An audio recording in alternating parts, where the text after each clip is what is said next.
자, 모두 합장하십시오.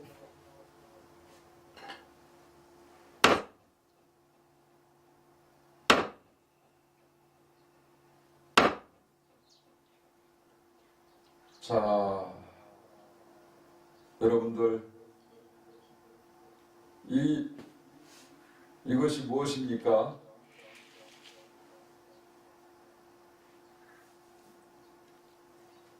보이십니까? 네. 들리십니까? 네.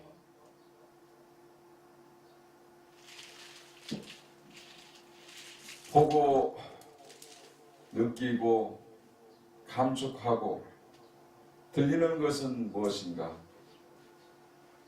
우리 몸에 그 작용하고 있는 육군, 육경을 통해서 그 육식이 끌려가고 번뇌망상이 일으켜지는 것인데, 그것을 한순간에 끊기 위해서는 무엇을 해야 되겠습니까?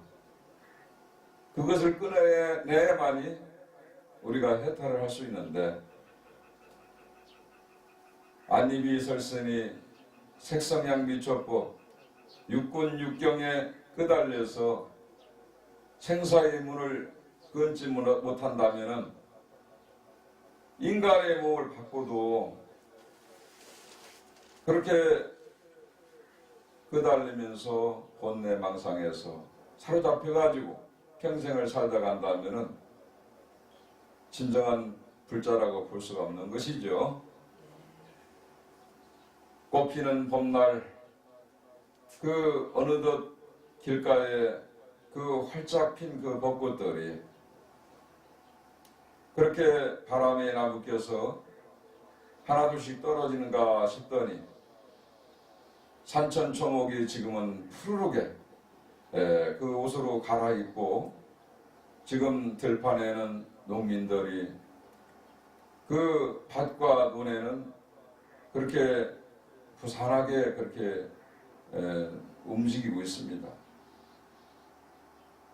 그 1년 농사를 짓기 위해서 며칠 전부터 그 절 앞에는 이렇게 아주 그 농민들이 그 트랙터를 끌고 마을 사람들이 이렇게 모여가지고 그 일들 하는 걸 보았죠?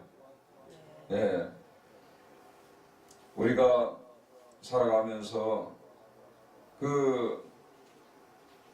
이렇게 주변의 그 수고로움을 통해서 고생하시는 그 농민들의 그 고마움을 그 매번 공양할 때마다 우리는 느껴야 됩니다. 혼자서는 살아갈 수가 없어요. 모든 사람들과 함께 더불어서 함께 살아갈 수 있는 것이 우리 사이입니다. 세상에서 부모 없이 우리가 나오진 않았죠. 조상님이 계셨기 때문에 부모님이 계시고 오늘날 여러분과 내가 있는 겁니다. 그런데 그런 것을 모르고 그냥 혼자 하늘에서 그냥 떨어진 것처럼 땅에서 솟아났나? 자기만 알고 상대를 모르고 내 욕심으로 모든 것을 채우려고 하다 보니까 앞에 부처님이 나타나셔도 관세음보살님이 나타나셔도 지장보살님이 나타나셔도 모른다 이 말. 잘못된 그 사견이로 어리석은 그런 마음을 벗어나지 못하고 탐진치 삼독에 물들어가지고 항상 끄달려서 고통을 받아요. 이 세상에 그래도 살만한 세상입니다. 인간 몸을 받아가지고 우리가 금생에 이렇게 춥지도 않고 덥지도 않고 그 서가모니 부처님 법을 만나가지고 절에 오셔가지고 여러분들이 공부를 하는 것은 무엇인가 말이요. 금생에 잠시 잠깐 소풍 나왔다가 우리가 돌아가는 길인데 그 길을 갖다가 보물 하나 찾아가지고 그 해탈하려고 부처님과 같이 그 열반에 들기 위해서 지금 절에 다니는 거 아니요? 그것도 모르고 그냥 그 기복신앙에 사로잡혀가지고 부처님 이거 해주세요, 관세음보살님 저거 해주세요, 스님 뭐 우리 이사 갈 때 우리 애들 어떻게 잘 될 것 같습니까? 그냥 스님들을 무당을 만들려고 하지 않는가? 부처님을 갖다가 무슨 얄팍한 어떤 그런 어떤 그 물질적인 걸로 부처님 자리에 올린 걸 가지고 말이지, 그렇게 부처님 보고 거래를 하려고 하지 않는가? 이게 불자들이 공부해야 할 것이 아니다 이 말이에요. 부처님은 그런 것을 가르쳐 준 분이 아니에요. 서가모니 부처님께서는 2500년 전에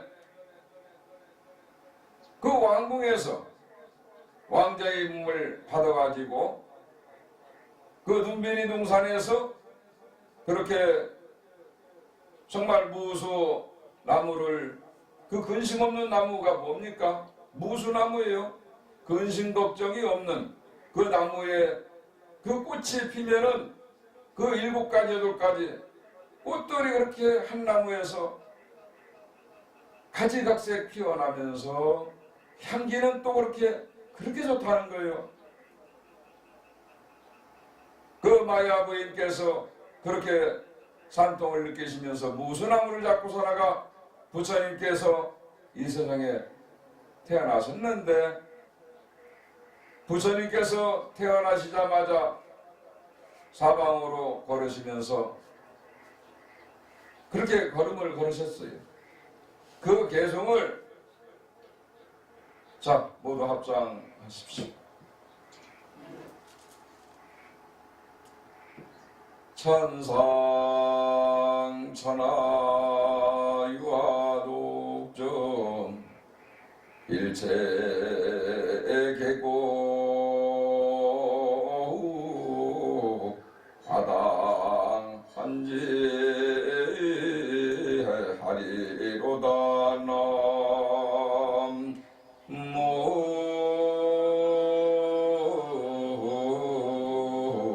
아이미 밥을 합장 내리세요.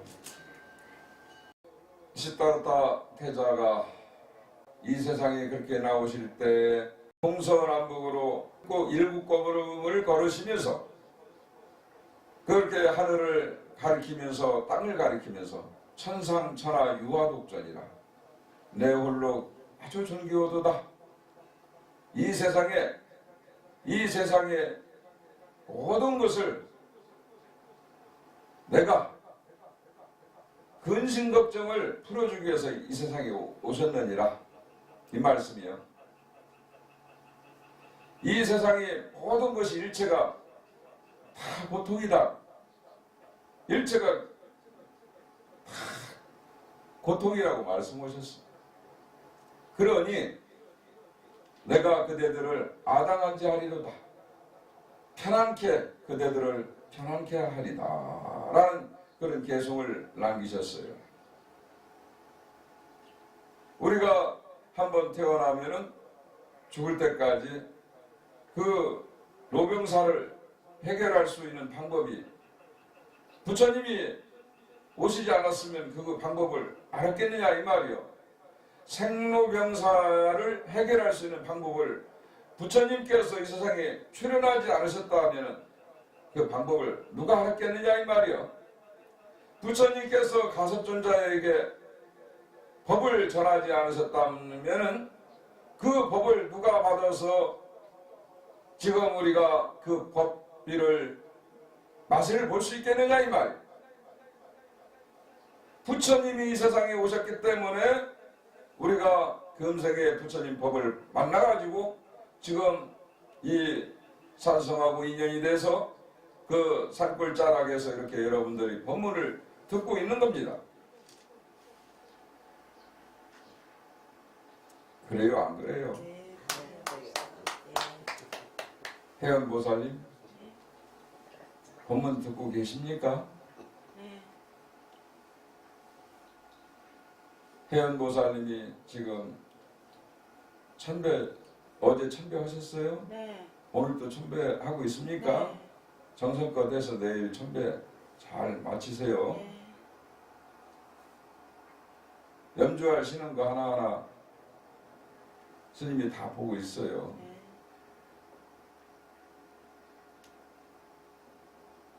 부처님이 오신 날이 이제 앞으로 며칠 안 남았습니다.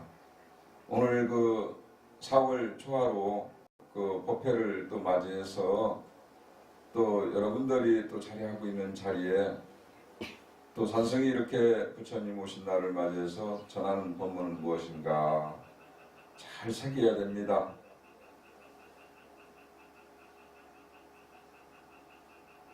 그 부처님께서 그렇게 참 탄생을 하셔가지고 정반왕께서 그 태자를 데리고 그 들판에 같이 갔어요.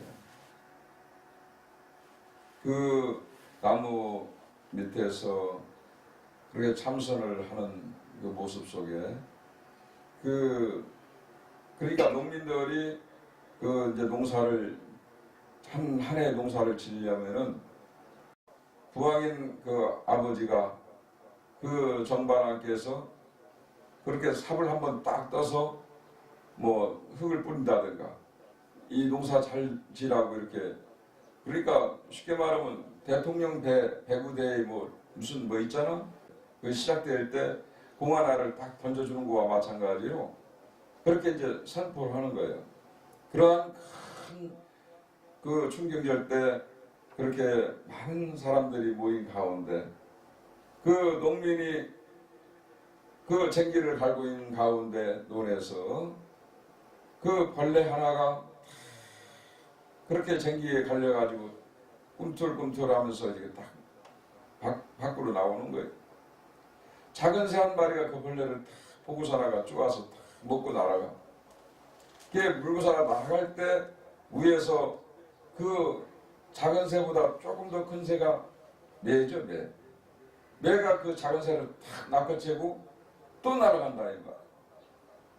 그 시다르타 태자가 그 광경을 본 거예요. 그것을 목격하고 나서 고민에 빠지기 시작한 거예요. 저 벌레를 작은 새가 낚아채고 또 가니까 또 매가 와서 그 작은 새를 또 낚아채고 자, 그 농민이 소를 부려서 왕궁에서 먹고 사는 게 본인이라는 것을 알게 된 거예요. 이게 사람이 사람을 부리고 그 약육강식을 통해서 그 약자를 강자가 약자를 잡아서 이렇게 잡아먹고 그 하는 그런 모습들을 보았을 때 그 슬픔에 빠진 거예요. 이것은 바르지가 않구나. 그래서 그 시름 속에 그러면 생로병사를 해결하는 방법 그렇게 잘못되어 있는 것을 또 이렇게 보고서나가 고칠 수 있는 방법이 무엇인가. 그래서 생각을 끝에 이제 동서남북을 또 나가게 되잖아요. 그렇게 사람이 병이 들어서 그 고통받는 그런 모습을 보고 늙어가는 모습을 보고 그렇게 죽어가는 모습을 보고 또 그 수행자의 그 모습을 봄으로써 그 시다르타 태자는 출가를 결심하는 것이죠. 근데 이제 아버지 부왕인 그 정반왕께서 이 왕위를 그 전통을 이어받아 가지고 왕위를 이렇게 이어서 그 왕이 될 수 있는 사람이 밖을 나간다니까 결사 반대했던 겁니다. 그렇지만은 그 시다르타 태자는 이미 결심을 또 굳혔고 그래서 이제 그 아버지 부왕께 그 이제 협의를 하는 거지. 못 나가게 하니까 못 나가게 할 수 있는 방법이 이제 그 방법은 가지가지로 이제 동원하는 거야. 동원해서 아버지를 아버지가 이제 그 아들을 선택을 하려고 하지만 그 설득하는데 결정적으로 참 이제 아버지가 못 말리게 된 원인이 있어. 그게 뭐냐? 아버지는 모든 것을 돈을 갖고 돈과 부귀 영화를 다 갖고 있어. 명예도 다 갖고 있고 다 줄 수 있어. 근데 이 시다라타 태자가 아버지께서 저에게 소원 하나를 들어주면은 제가 출가를 하지 않다고 그랬어. 출가를 하지 않겠다고 그랬어. 소원이 뭐냐? 네가 얘기하는 것을 다 들어주겠다. 그 소원이 뭐였냐면은 생로병사를 해결하는 방법, 영원히 죽지 않는 그 방법을 일러주십시오. 그러니까 그 부왕인 아버지께서 그 방법은 없다. 사람은 누구나 태어나면 죽기 마련이다. 그 죽기 마련이다라는 말에 그 아버지는 그 소원을 못 들어준 거예요. 태자인 그 시다라타 태자는 그 방법을 해결하기 위해서 나는 출가하겠습니다 할 때 아버지 부왕인 정바람은 말리지를 못한 거예요. 시다라타 태자가 이제 출가를 하시게 됐죠. 이제 29살 때 출가를 하셔가지고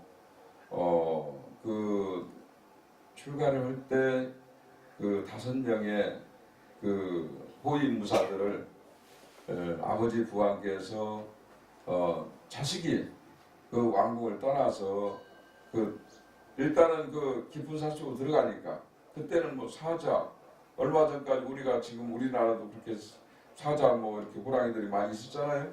인도에는 뭐 말할 것도 없죠. 더 울창한 살림이니까. 그런 가운데 시다라타 태자를 무사들을 그것도 최고 가는 병사 1등급으로 장군들을 그렇게 5명을 선출해가지고 그 시다라타 태자가 수행하는 데 가서 지키고 보호해주라 해가지고 사나가 보냈었는데 그렇게 해서 이제 한 6년을 수행을 시다라타 태자께서 6년을 고행을 하면서 수행을 했습니다. 그런데 이제 그렇게 해서 보니까 이 몸을 혹사시키면서 고통을 받게 하고 마음을 갖다가 이렇게 마음까지 고통이 심하니까 이것은 방법이 아니구나. 거기서 깨친 거예요. 그래가지고 시다라타 태자께서 그 자리에서 6년 동안 앉았던 자리를 일어나가지고 바로 앞에 이제 내란자라 강가에 가서 목욕도 하고 수자타라는 여인이 아름다운 여인이 우유죽을 주는 것을 덥석 받아서 이제 그렇게 먹었다 이 말이요. 그때 따라갔던 5명의 호위 무사들이 그 광경을 봤어. 아, 시다라타 태자가 실성을 했구나. 저 사람은 저렇게 해서 부처가 될 수 있는 사람은 아니구나. 그래가지고서 내가 다 그냥 떠나버렸어. 시다라타 태자가 부처되기는 틀렸고 저렇게 실성한 사람 옆에서는 우리가 제자로서 있을 것도 없다. 태자로서 이미 이제 저렇게 상실해본 사람을 우리가 어떻게 지켜줄 필요가 있겠느냐고 다 떠나버렸다 이 말이에요. 시다라타 태자께서 결심을 합니다.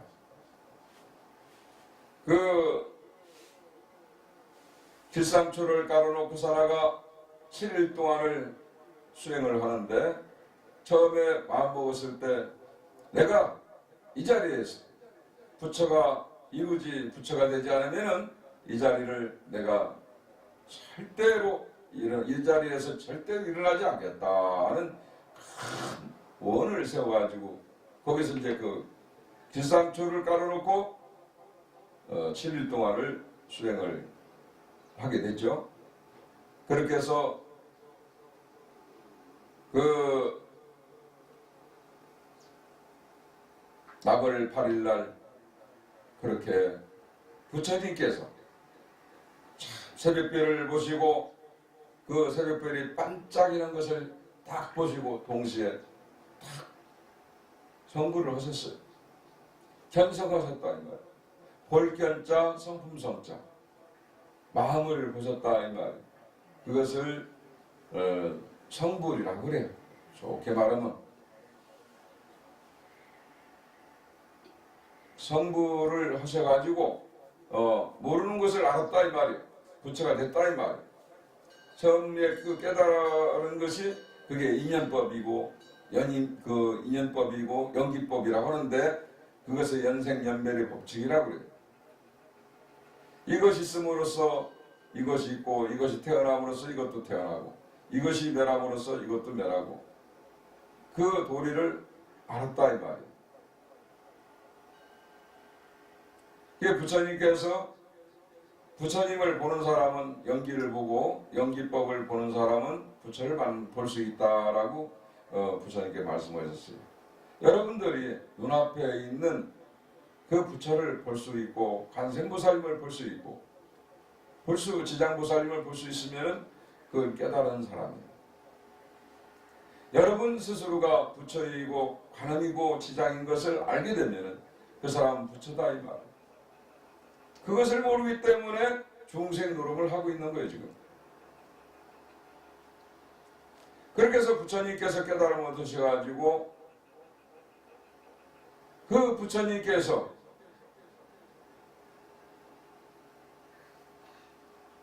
그 제자들을 만나기 위해서 그 250km에 대한 그 거리를 걸어서 법을 전하기 위해서 그 제자들 그 부처님 곁에서 떠나갔던 그 제자들을 다시 만나가지고 그 먼 길을 걸어서 그렇게 걸어가지고 법을 전했어요.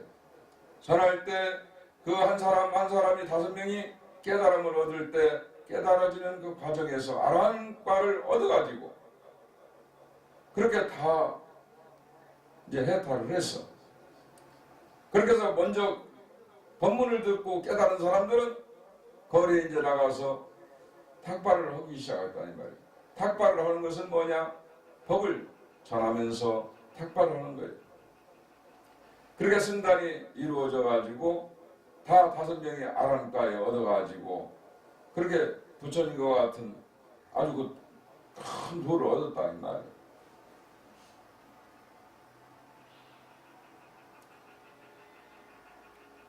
우리가 절에 살면서 여러분들이 그 집을 나와서 지금 이렇게 산골짜기에 조만 이렇게 암자에 오셔가지고 자리한 것은 무엇인가? 부처님 법을 듣고 살아가 깨닫기 위해서 여기에 온 거 아닙니까? 부처님이 좋아서 부처님 말씀이 좋아서 여기에 왔어요. 몸은 여러분들이 사는 곳에 몸은 이렇게 출가할 수 없이 이렇게 와 있지만은 마음만큼은 여러분들이 여기 법당에 와 있다 이 말이에요. 이게 이제 심출가예요. 심출가.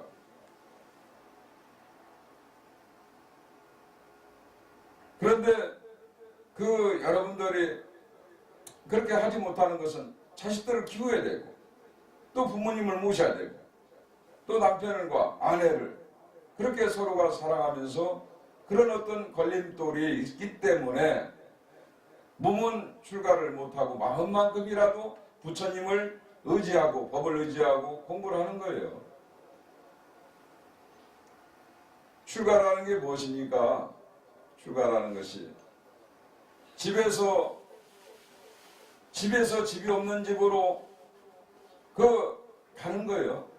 집에서 살다가 집 없는 곳으로 가는 것이 출가입니다. 세속에서 살면서 속박된 생활 속에서 벗어나기 위해서, 대자유를 얻기 위해서 출가하는 겁니다.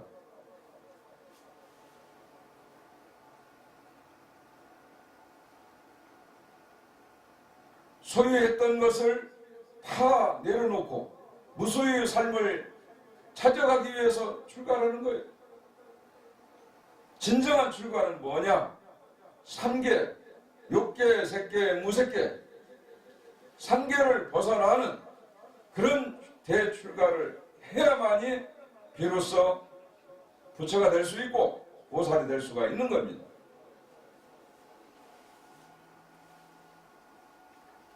많은 수행자들이, 스님들이 그 출가를 해서 머리를 깎고 먹무릇을 입고 출가를 하지요. 출가하는 이유가 뭡니까?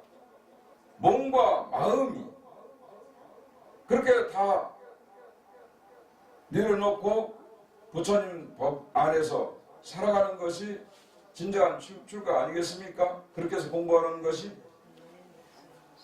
그런데 스님들도 역시 출가는 했으나 몸은 세속에 있는 그런 스님들도 있고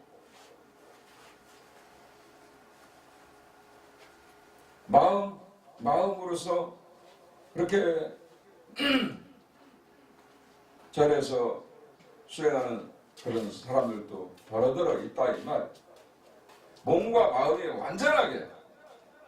온전하게 그렇게 출가를 해서 정말 머리 깎고 몸무릇을 입고 공부를 한다는 것이 그게 쉽지는 않아요. 그렇게 해야만이 불보살님들이 그 수행자를 옹호해주고 지켜줄 수 있는 것입니다. 맛에 끄달려서 눈으로 보이는 세계 좋다, 나쁘다, 싫다, 맛을 보는 데 있어서 짜다, 싱겁다, 맵다, 향기로 맡는 것에 그 향기가 좋다, 나쁘다, 몸으로 느끼는데 감촉에 의해서 느낌으로 좋다, 나쁘다, 싫다, 귀로 듣는 데 있어서 좋다, 나쁘다, 싫다, 이렇게 삿된 사견을 가지고 이 육군 육경이 그렇게 끄달려 가니 마음으로 생각하는 것이 그 의식 자체가 끌려서 가는 헛개비 허수아비 같다 이 말이에요. 이것을 벗어나야만이 모든 것이 출가가 되는 것입니다. 온전한 출가가 되는 거예요. 그래야만이 우리가 공부를 할 수가 있어요. 부처님한테 이거 주세요, 저거 주세요, 이거 주세요, 저거 주세요 할 것이 아니다 이 말이에요. 그런 어떤 기복신앙에 끄달려가지고 살아간다면은 도를 언제 이루겠느냐 이 말이에요. 내 몸과 마음을 언제 담느냐 이 말이에요. 이 세상에 잠깐 눈이다 가는 이 세상에 그 보물 하나 건져가지고 그 떠나가야 될 거 아닙니까?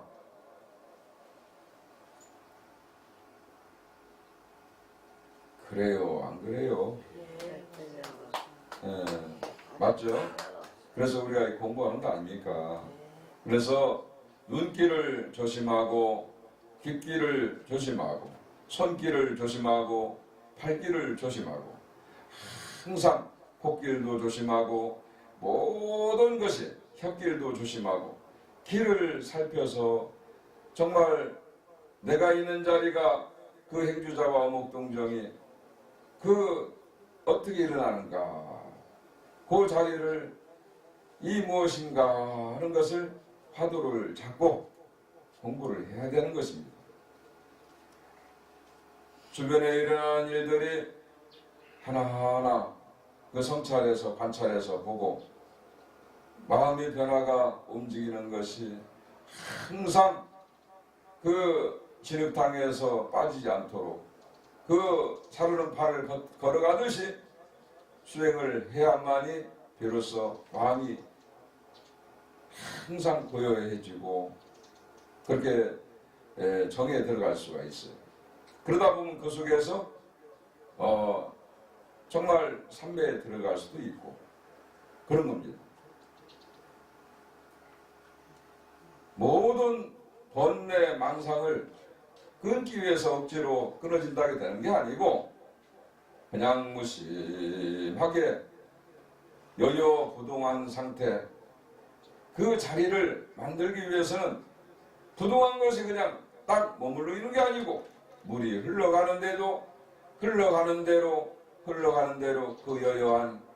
여여함 자체를 그렇게 자연적으로 만들어진다 이 말이야. 물이 흘러가는 대로 여여한 그 모습을 마음속에서 볼 수가 있어. 그렇게 되면은 마음작용이 확연하게 깨끗한 거울을 보듯이 마음의 성품을 보게 되는 거예요. 억지로 무엇을 쉬우려고 그래서 만들어지는 것도 아니고 버리려고 해서 버려지는 것도 아니다 이 말이에요. 그러다 보면 고통만 따로 무심하게 세상이 무상한 것을 알아야 되고 무아인 것을 알아야 되고 영원한 것이 없구나. 이 무명을 밝히는 데 있어서 내가 닦지 않으면 그 밝은 세계를 맛을 볼 수가 없다 이 말이에요.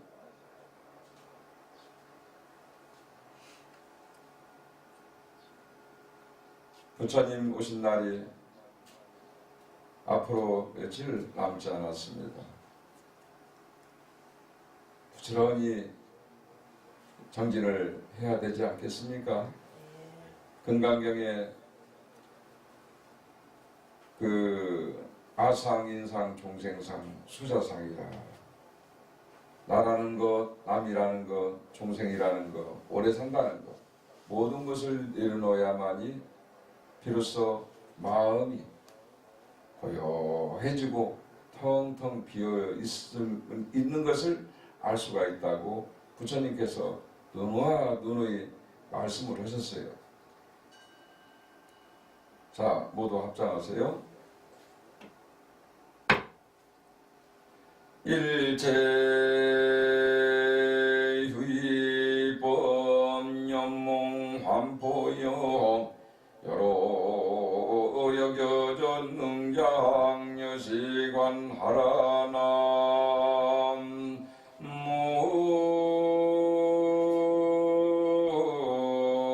무아이니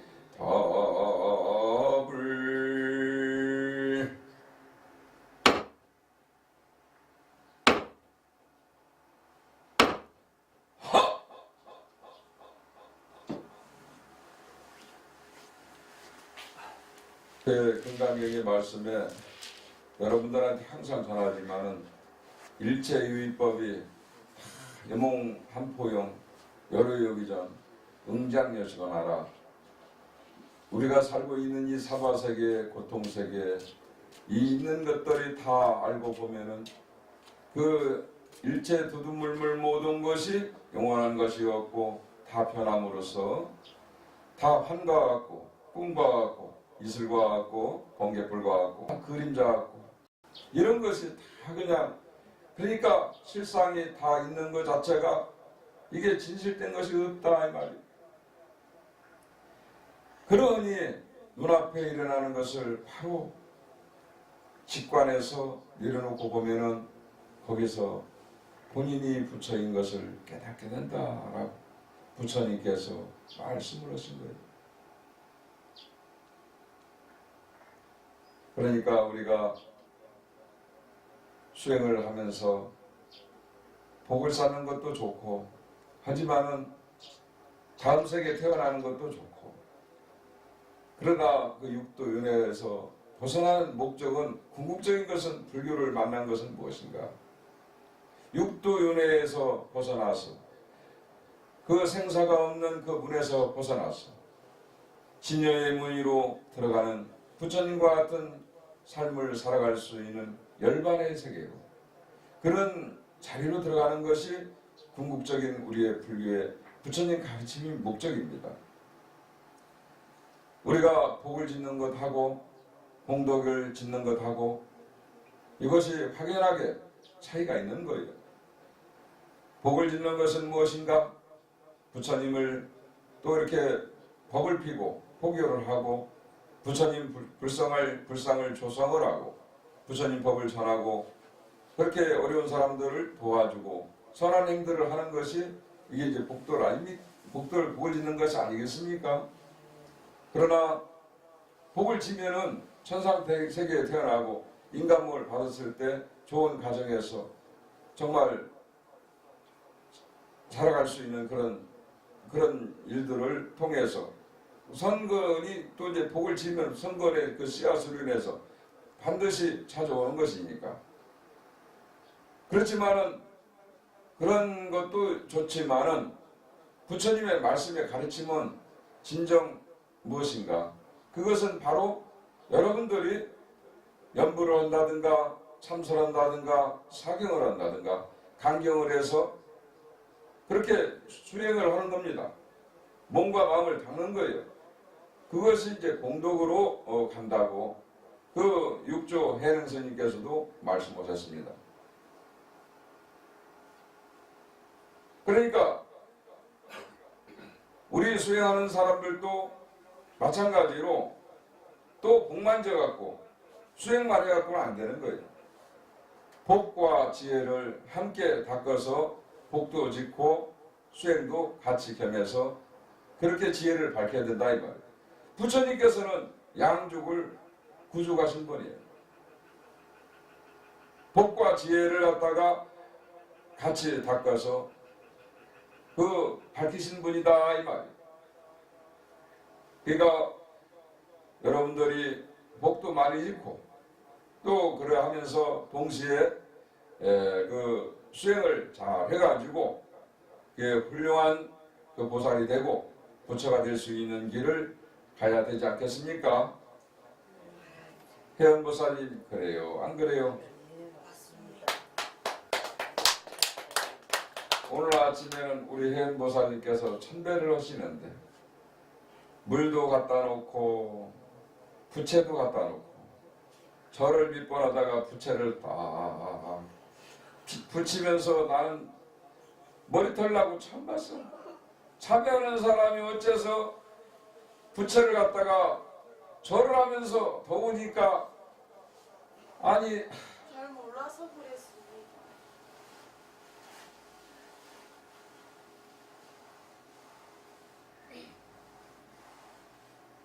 나는 웃지도 못하겠더라고.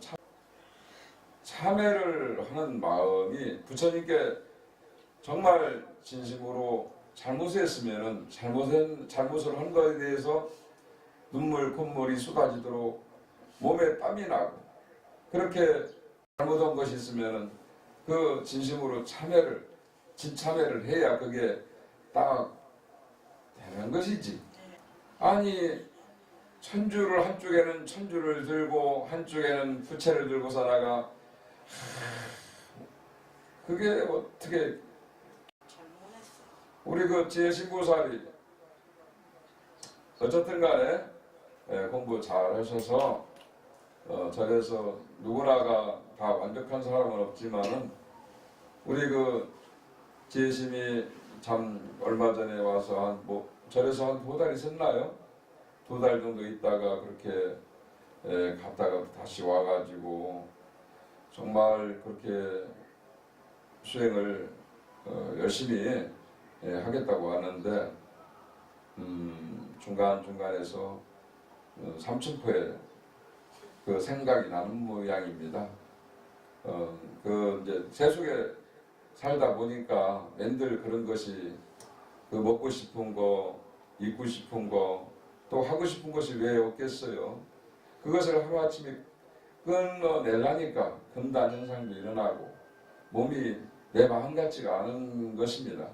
수행하는 우리 먹물옷을 입고 머리 깎은 그 수행자들도 번뇌가 일어나고 망상이 일어나면은 그때마다 머리를 이렇게 쓰다듬습니다.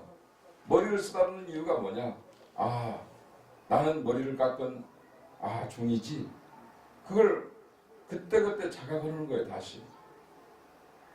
그 번뇌, 그래서 이게 그 무명처라고 합니다. 번뇌가 일어나고 망상이 일어날 때 머리를 이렇게 쓰다듬는 이유가 머리를 기르고 지금 혜연이가 우리 지혜신보살의 머리를 지금 듣고 만지고 쥐어뜯고 막 하는 것이 무엇이냐. 그렇게 힘들면 머리를 잘라야 되는 거예요. 머리를 긴 머리를 쓰다듬고 고데기 갖다가 이렇게 할 것이 아니야. 잘라버리면 시원해. 잘라내면 그게 이제 무명처를 잘라내버리면 그야말로 아주 편안한 자리가 됩니다. 그러니까 잘 생각해보고 그렇게 참여하는 동안 수행을 잘 하시기 바랍니다. 아시겠죠? 그리고 옆에서 우리 별사님들은 우리 지혜심이 공부하는데 수행하는 데 있어서 그래 잘 보살펴 주시고 또 이렇게 먼저 절에 들어온 사람으로서 인도를 해서 잘 가르쳐 주시기 바랍니다. 자, 오늘 본문은 여기서 마치도록 하겠습니다.